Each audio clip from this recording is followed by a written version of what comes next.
Hey there, duelists, and welcome back to the Crystal Domain. Today we are going to talk a little bit further about this proposed bracket system.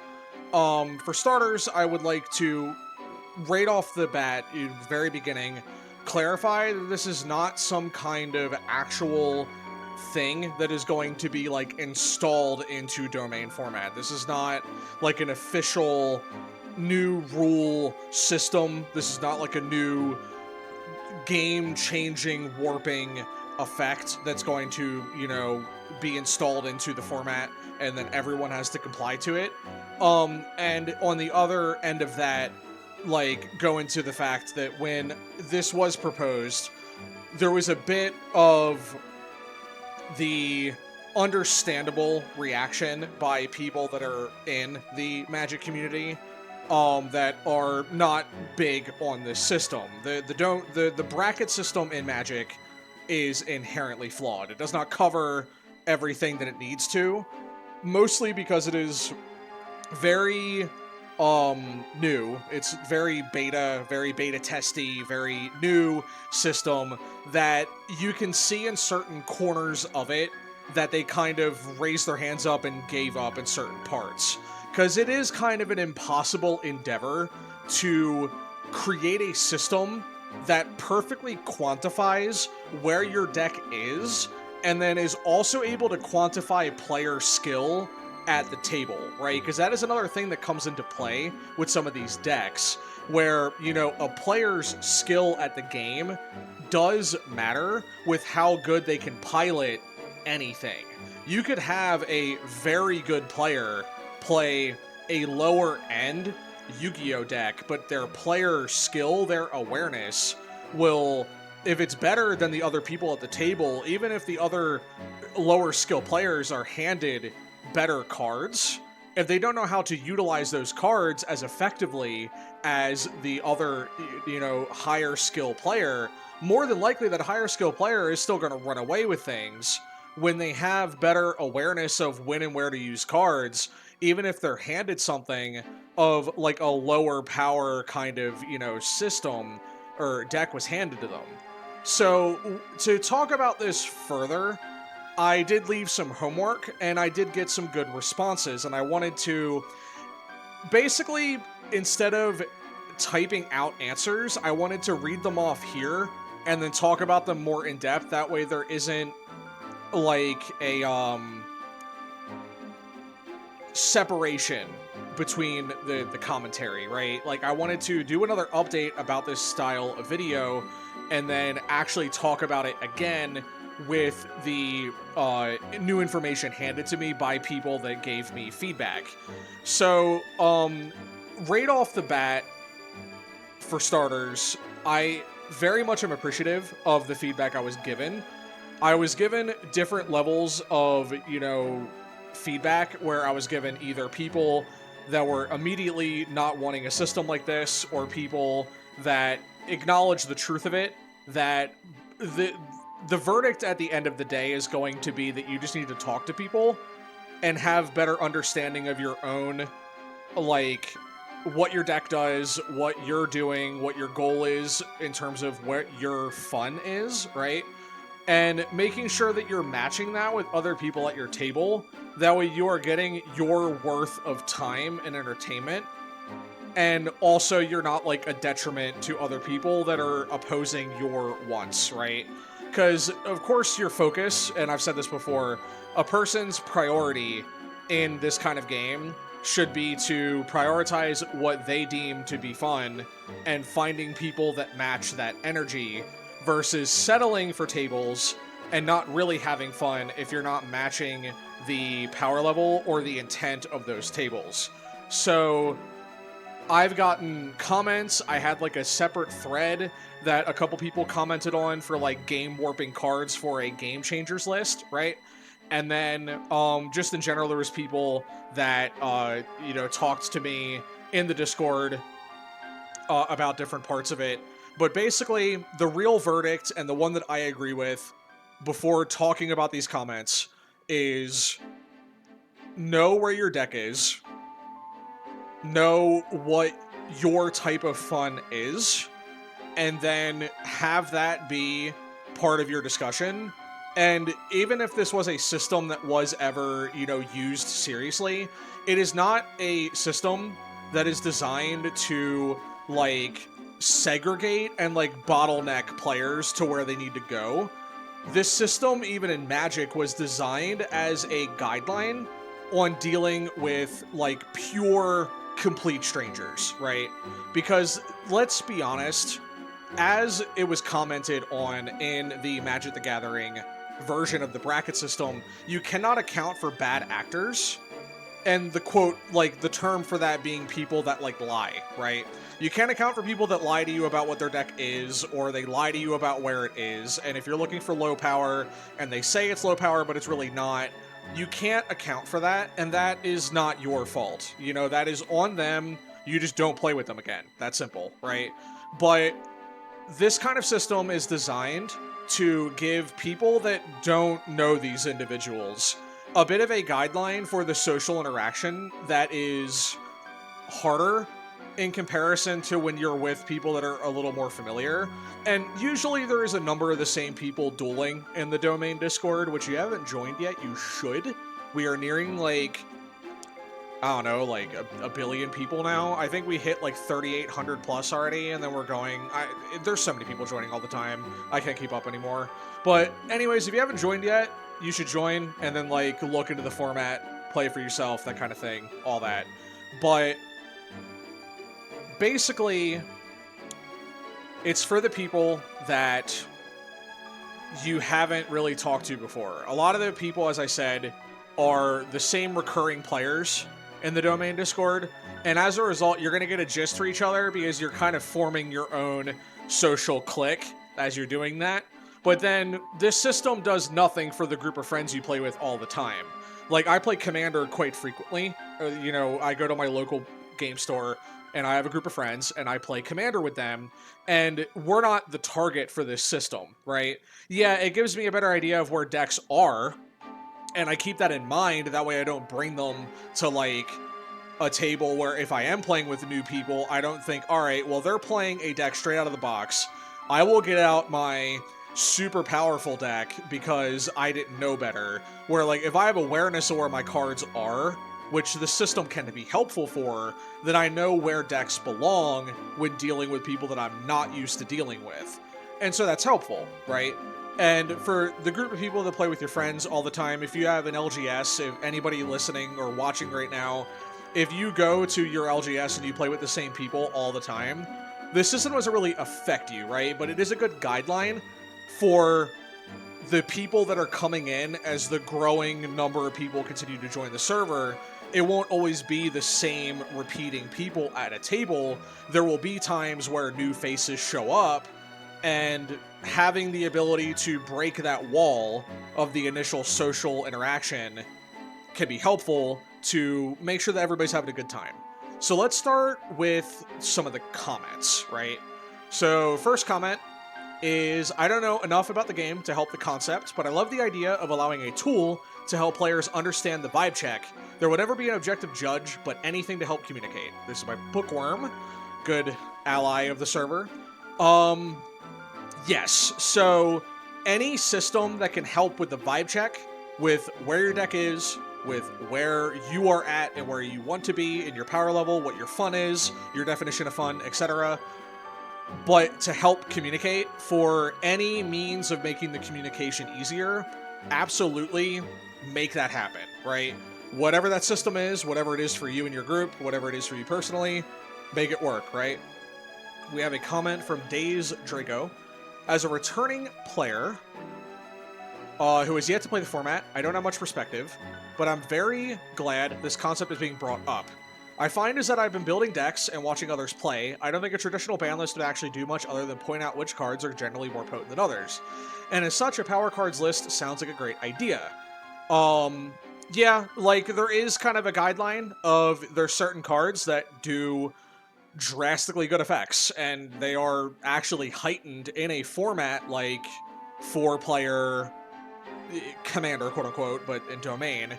In specific, cards like Sixth Sense or Painful Choice could be massive power swings in the proper decks.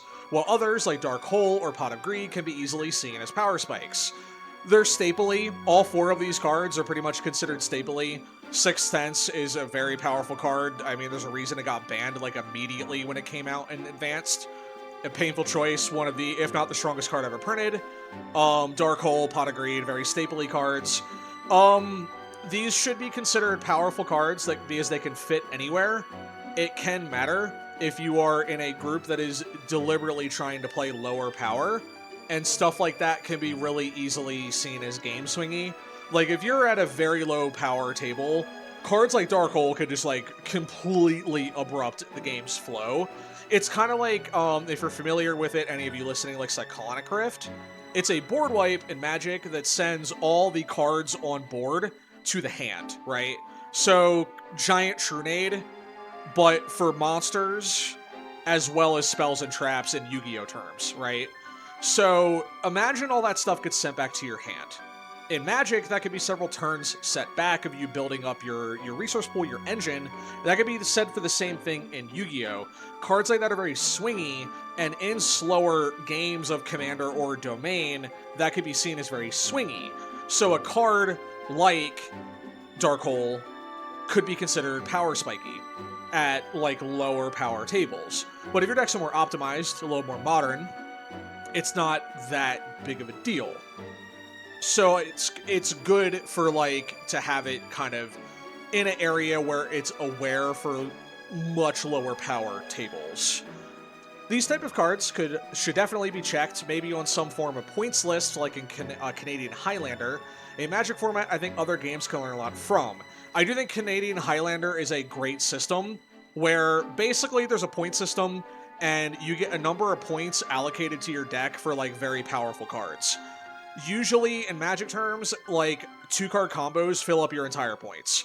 So if you run the 2-card combo, you can no longer have any other cards in your deck legally that are considered, like, the power cards, as an example.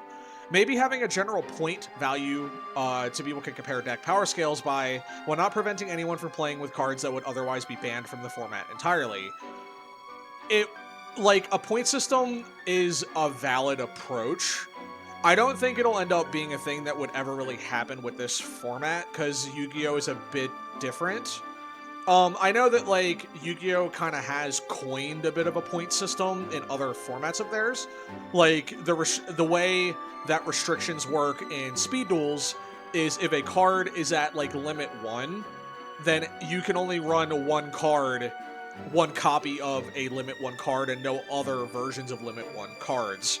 And then, like, if it's limit 3, then you can have up to 3 cards that are considered limit 3, as an example. Basically a point system, and that could be used comparably to power cards in a format like this, but that would really only be if, like, design of Yu-Gi-Oh! Cards got to a point where genuinely the people behind Domain format actually considering a ban list in the first place. And then maybe that would be where we look into, like, a point system. That way those cards are either not fully restricted and gone forever, but under some kind of restriction that they can't be matched with other cards to just, like, snowball a game, if that makes sense. When it comes to actually figuring out who to play with in terms of competitive mindset, having a tag of some form, like with the MTG Commander system, seems like it would work best.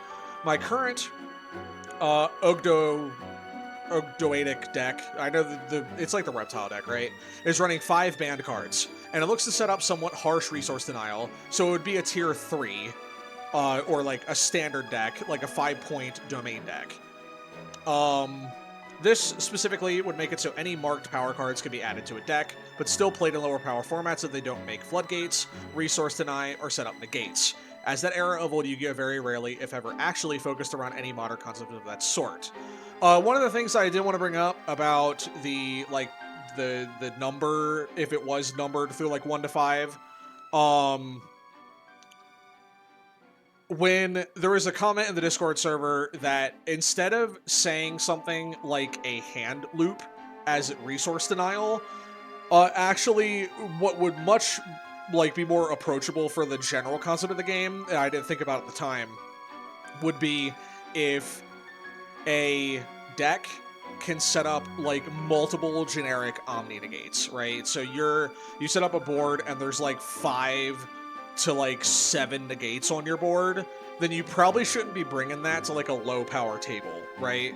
So that's kind of more in line with like resource denial, because you're not even letting them play, you're negating their effects. That is much more generic than like hand looping, right? Because hand looping is more against the social contract. So normally, like, you know, if you bring a Dark World deck to the table, you're probably going to be telling the people that's what you're doing, and they will either be down with it or they'll ask you to play something else. And that's kind of a different style of conversation than if your deck is just generically good at setting up like a very powerful endgame board, and if others are not at that level of being able to interact with that, then it should not be at a lower power table. Rat, good old friend, messaged, I have to rewatch it, but you saying a late game FTK hurts me deeply.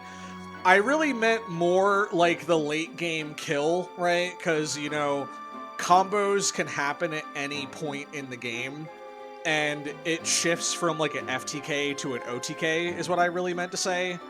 But yeah, calling it late game FTK is dumb, sorry. Alright, so we got Micro Dork, another friend of the server. So to nominate some power cards, DPE, a card that can kind of warp games around itself, so like gaining 1 player, a pop on each turn until some cards, or until someone draws a Called by the Grave. Card of safe return can make mid-power decks like Dark World. Sorry, we'll stop there. DPE is a great nomination, as low-power decks that don't run any form of like interaction for dealing with cards coming from the graveyard in any way, which would be low power, older kind of cards, they have like no way of dealing with DPE, right? And that is a great card to nominate in a like, could be game warping. Card of Save Return can make mid-power decks like Dark World become oppressively strong to the point where you break their board and then they just play like nothing happened. Yes, again, bringing up Dark Worlds where they discard a lot of cards and then those discarded cards come back to the field, and then they can kind of recur them and loop them with the other Fiend synergies of the deck. Card of Save Return being able to, every time you bring a card, a monster from graveyard to the field by special summon, you draw a card. This can be very, very powerful in decks that can recur from the graveyard repeatedly, so like zombies and fiends and Dark World, stuff like that. Dragoon, this entry is for your generic easy to summon negates. Yeah, again, bringing that back up, the easy to access negates that are very generic and very powerful in the form of like big boss monsters. Dragoon is a good nomination under just it's easy to bring out, and at lower end tables it would be pretty backbreaking to deal with. Because you really can't blow it up. You need better forms of interaction to deal with it. So, not really for like a 1 on the power scale. Mystic Mine, I know it falls under Floodgates, but I think it's powerful enough to be on the power list too. I think the problem, so Mystic Mine, I definitely agree with. The name alone carries an infamy that I feel like at a lower end table, you're just not going to want to deal with the card, you know? Like, just in general, that won't be the best thing to bring to a low-power table, so it could be on a list of cards better suited for higher power play. I think the problem with this bracket system in Magic is that no decks that are 1 power level but shouldn't be at the same table. My Paldean Moors deck would curb stomp my Lin Civ deck, even though they are in the same bracket. It doesn't account for like synergies or certain strategies that beat the other, which is another part of the flaw of the bracket system in Magic. Because it can't account for synergy, it will call certain decks like a 2, but then it could easily stomp everything else at the table that's also considered a 2, especially when 2 is considered like any average pre-constructed commander deck.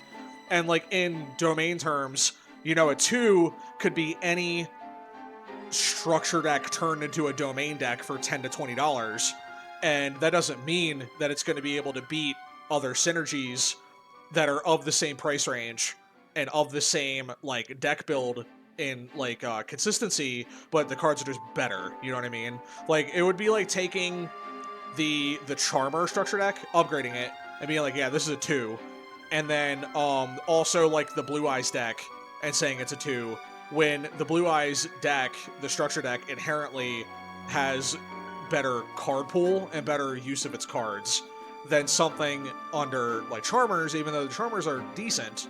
And they, under a good, like, big brain player, they could be quite good. And, like, Dark Doriato is, like, one of the best deck masters in the format.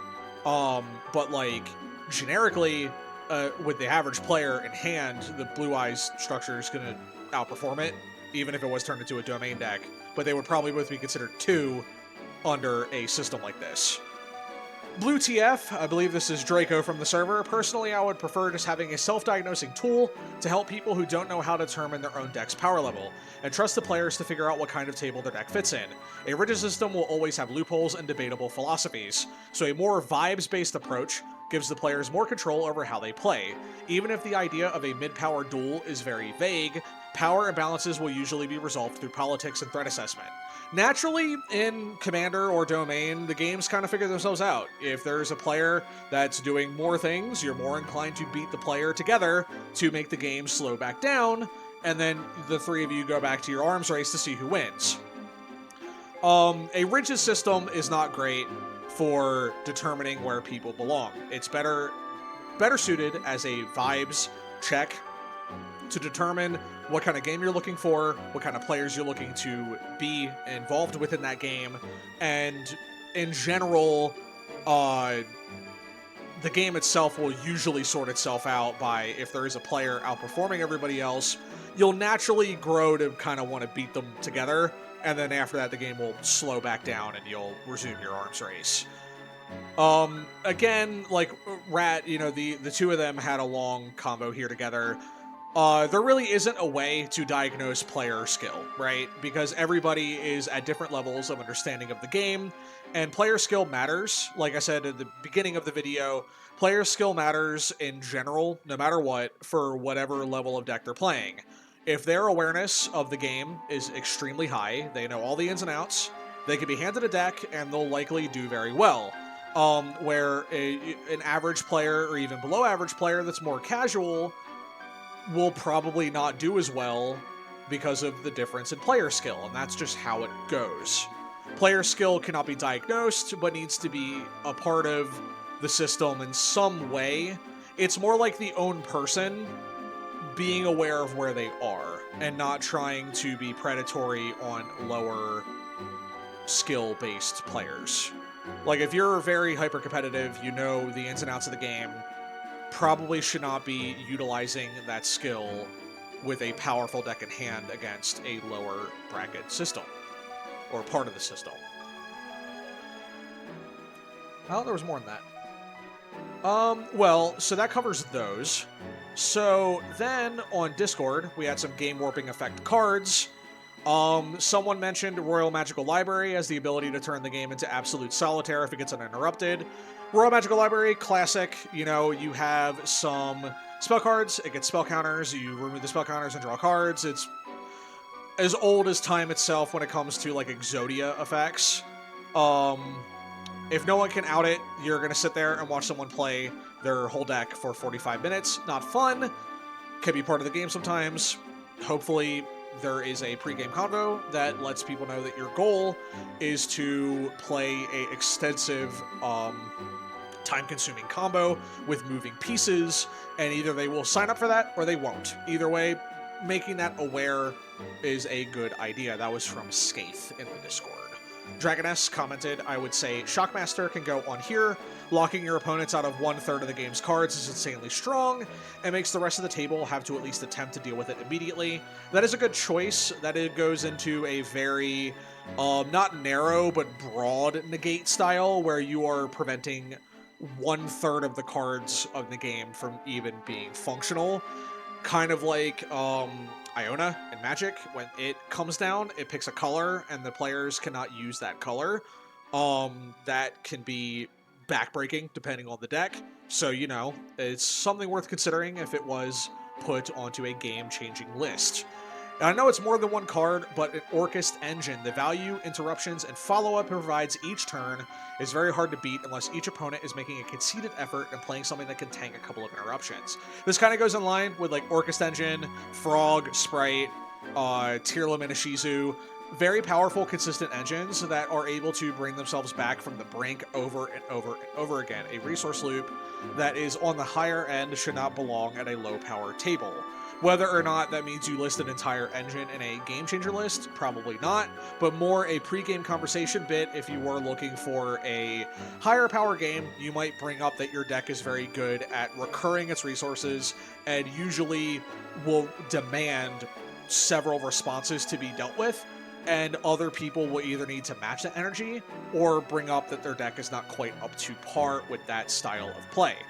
And lastly, we have another comment from Microdork, this time in the Discord server, and they say Mirage of Nightmare, another very powerful spell card that lets you kind of hand manipulate by drawing a lot of cards, getting rid of a lot of cards. Those cards going to the graveyard can be very good because you're just pitching them in there, and then you're getting fresh new cards from the deck multiple times. Very powerful card. Another great consideration for this style of system. So, what have we learned today? Well, again, the real verdict at the end of all this is that there really isn't going to be a perfect system to help you find the game you're looking for, right? But hopefully, if you are aware of what your deck does, if you're aware of what, vaguely what your opponents are trying to do, you gotta match your energy. If they're looking to play a higher power deck, you match it, or if you're in a lower power table, you find something that matches that. And you, if anything, over time, you find the people you enjoy playing with, and that becomes your clique. And then when you have that social group forged, the system becomes invalid. And that way you're not having to constantly deal with a system that is built for talking to people you've never talked to, and instead you're forging new friendships, and those friendships turn into a consistent and more fun pod for you to be playing Domain in. So I hope that this follow-up is a little bit better at kind of talking about the system again. I feel like I've rambled for the most part, but I did want to explore some comments about the system, some follow-ups on it, and hopefully, really it's just a social experiment. It is some social homework to bring discussion about the idea of how to further experience the game better and to help with the social interactions that can be hard when you're dealing with people you don't know. And the goal being to, at the end of the day, play the game that we love, being Yu-Gi-Oh!, and even more, the format that we've grown to love, Domain format. I hope you guys have a great day. I will see y'all in the next video. Thank you for watching. And if you did like this video, you can drop a like on it. You can leave more comments down below about your thoughts and anything else you'd like to see on the channel. And if you haven't yet, subscribe. That way you can be tuned in to more Domain format related content. We are nearing 500 subs. It'd be great if you could help out with that. That'd be sick to reach that this year. And most importantly, your time is the most important thing. And thank you for watching. I will see you guys in the next video. Have a good day. Bye.